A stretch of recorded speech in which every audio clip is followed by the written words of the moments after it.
Naimbag nga aldaw kada kayo aming kakabsat. Magandang araw po sa inyong lahat and welcome back to my channel.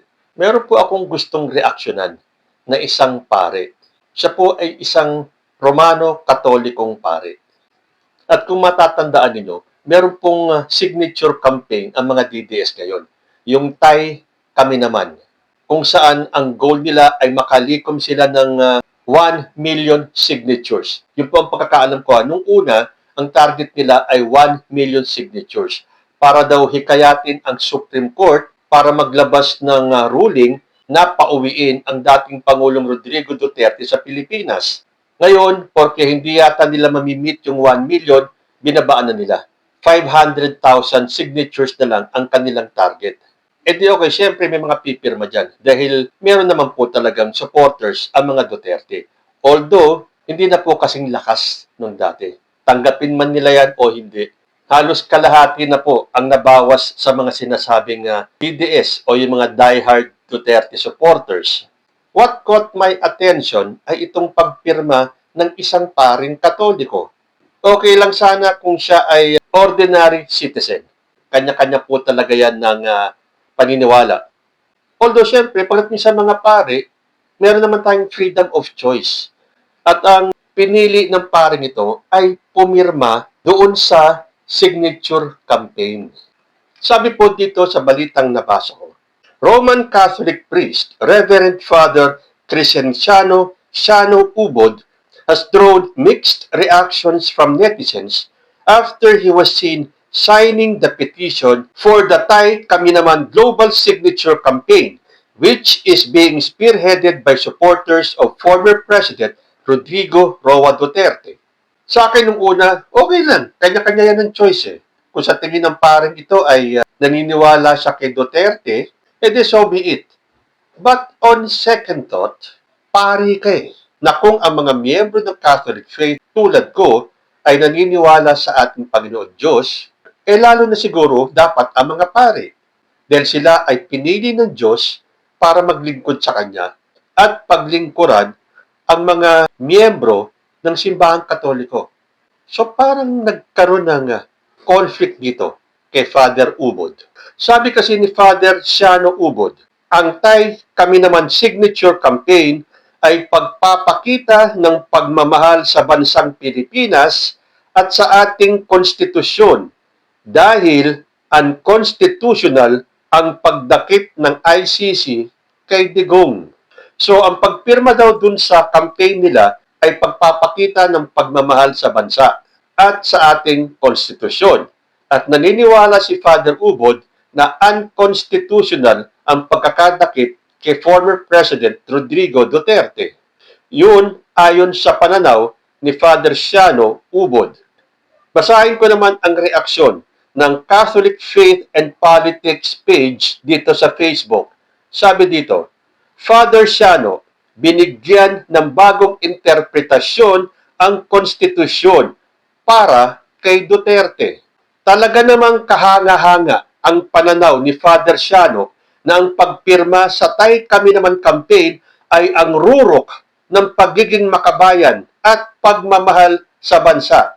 Tila nakalimutan yata ng butihing pari na ang tunay na pagmamahal sa bayan ay nakaugat sa paghahanap ng hustisya para sa mga biktima ng karahasan at hindi sa pagbuo ng barikada para protektahan ang isang individual mula sa pananagutan sa ilalim ng pandaigdigang batas na tayo rin naman ang kusang lumagda noon, which is true. So yung mga sinasabi ng mga DDS na wala naman daw jurisdiction ang ICC sa Pilipinas, ang tanong, bakit pumirma ang Pilipinas doon diyan sa ICC at tayo ay naging miyembro? Kung ganoon naman pala ang kanilang pananaw, dapat noon pa man hindi na tayo pumirma. Sa bagay, nung time na pumirma ang Pilipinas sa ICC, naniniwala po ang Pilipinas sa mga panuntunan, sa mga batas ng ICC.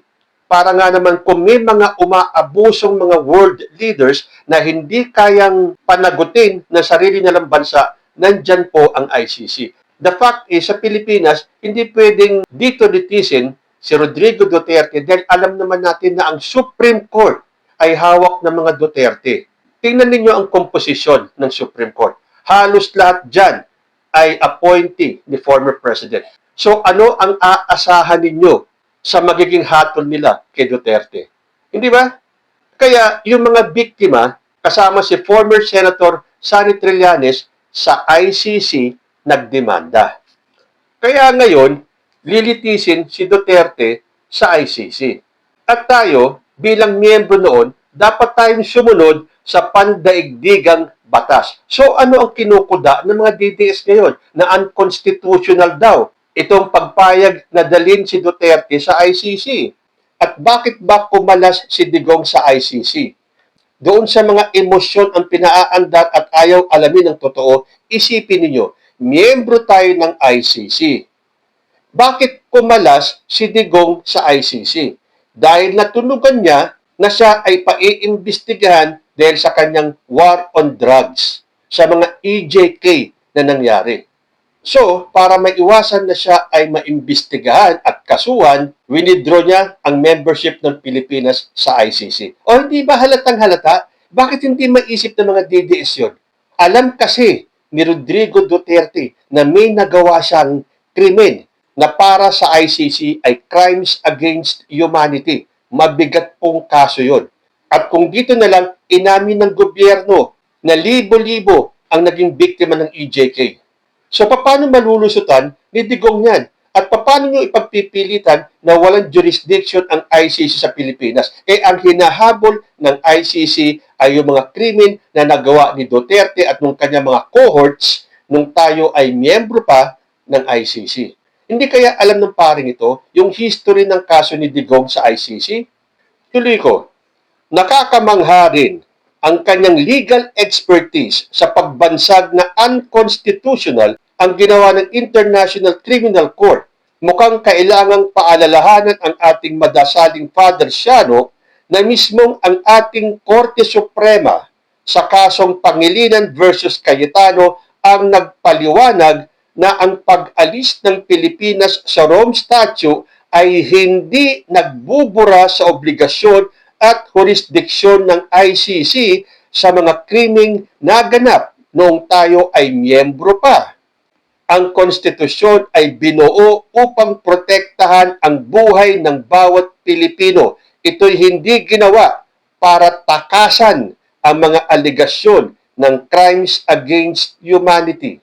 Habang nananawagan ng dasal para sa tagumpay ng pirmahan, tila nakaligtaan na ang bunga na dapat nating anihin bilang nasyon ay ang pagpapanagot sa mga nagkasala at ang paggalang sa rule of law.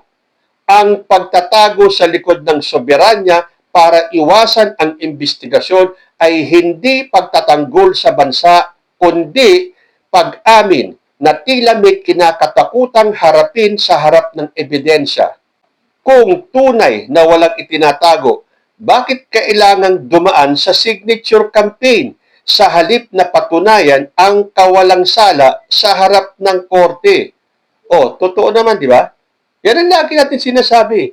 Kung walang tinatago, kung alam mong ikaw ay walang kasalanan, bakit hindi mo harapin yan at depensaan ang sarili mo sa pamamagitan ng mga abogado nyo na ikaw ay walang ginawang mali?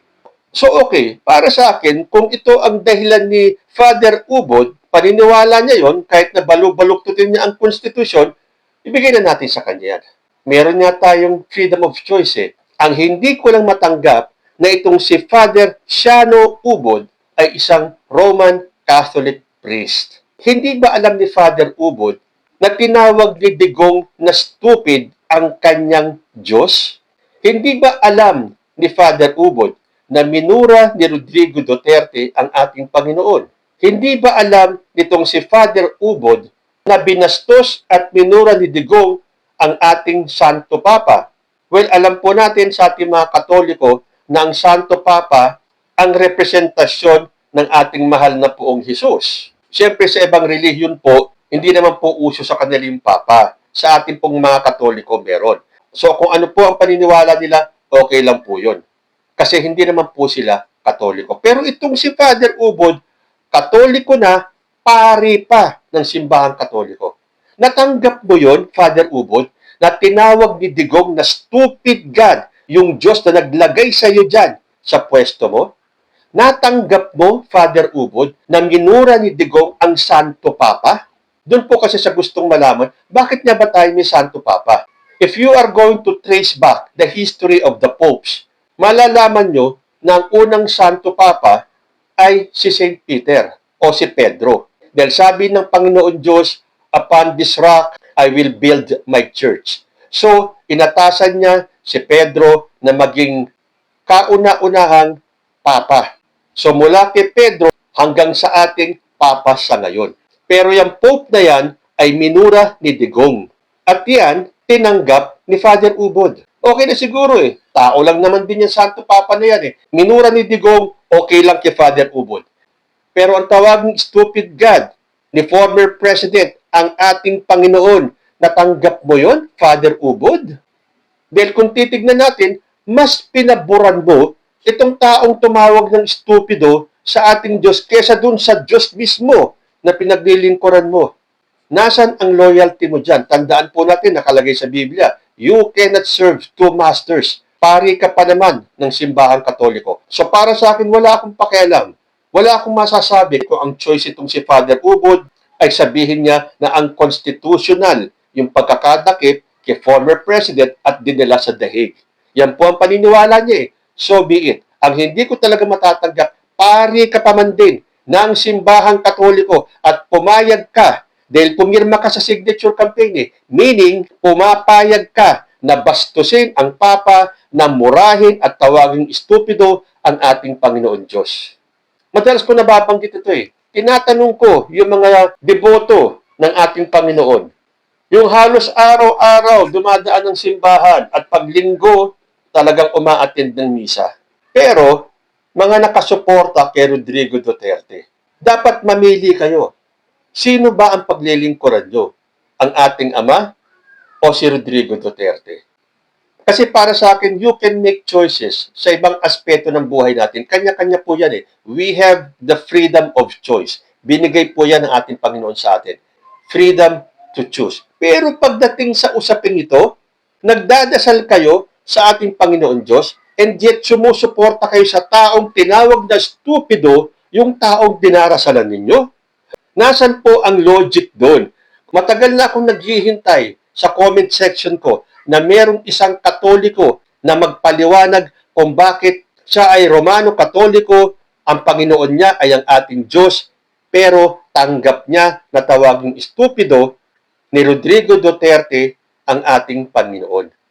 E di lalo na rito, isang pari, Father Siano Ubod, na pumirma sa signature campaign. Again, okay lang kung yun ang paniniwala niya.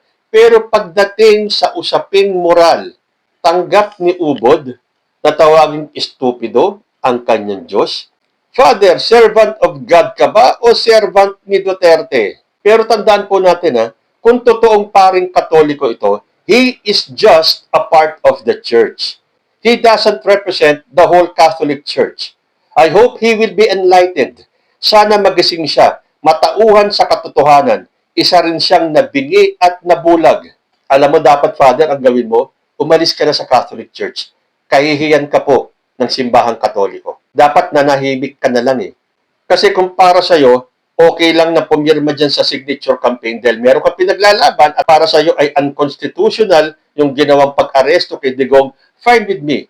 Pero talaga ang hindi ko matatanggap, pari ka pa man din ng simbahang Katoliko pero tanggap mo na minura ni Digong ang ating Panginoon Diyos at tinawag na stupido, binastos at minura ang Santo Papa at yung kanya mga green jokes, yung kanya mga pag-amin ng pagpatay in public, documented, tanggap mo lahat yun. So, ang tanong ko, talaga bang ikaw ay pari ng ating Panginoon o pari ka ni Duterte? Kayo po, ano ang masasabi niyo sa paring ito? Comment lang po down below and I will see you in my next video. Diyos, ti Agmina.